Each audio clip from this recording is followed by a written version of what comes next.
These are the faces of India's national shame. Tens of thousands of them hounded out of their homes, and all because of this, their faith. They're Christians, and in India that's rare. Soldiers now stand guard outside the makeshift camps they've been forced to flee to. Hindu hardliners want these people dead, for no other reason than their religion. They don't want us filming here. Producer Neville Lazarus is manhandled. Extra paramilitaries are called for backup. They weren't around when the people needed them. The crowd is incensed, urging us to come inside. The area's top official tries to calm them. But these are the same officials the Christians feel failed to protect them. And still they don't feel safe. The camp's been attacked twice. The authorities, they say, just look away. They are stuck in no man's land. They don't feel safe outside of the camp, and yet although they're living under armed guard, so many of them in one place makes them an obvious target. And all the while they believe no one cares and no one is listening. We have nowhere to go, they say.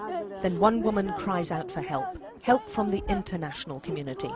All our homes have been destroyed, she says, and the government's just not helping us. Please, can someone help? Their stories are shocking. This woman watched as the Hindu gangs burned her brother alive. Even a nun was gang raped and paraded naked in public. We take Maniyar back to his village for the first time since the attacks, past the church where he used to worship. Hundreds of others have also been destroyed.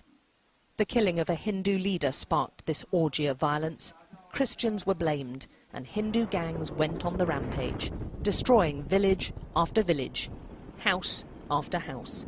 50,000 Christians have been left homeless.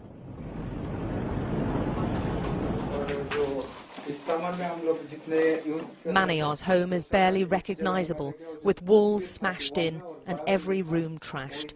Even the family Bible was ruined, and all their belongings were just set on fire. He, his wife and 3 children have nothing left but the clothes they fled in. Those remaining say they were forced to convert to Hinduism, often at the end of a gun, or as this woman tells us, with a knife to her throat. The conversions are continuing. These pictures were filmed by a Hindu cameraman. The Christians renouncing their religion each have a tikka mark placed on their forehead to signify the change in their status. There's also ceremonial burning of Bibles, hymn sheets and Christian booklets. These Christians insist their conversions are all voluntary, but they know now they won't be targeted. Now, if you want to stay safe in Orissa, you fly a saffron flag. It's the Hindu colour, the sign which says you're not Christian, and the mobs will then pass by and not attack.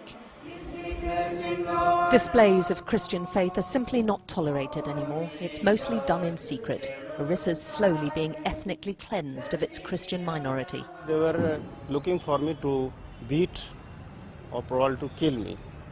That's why I was afraid. I could not live there.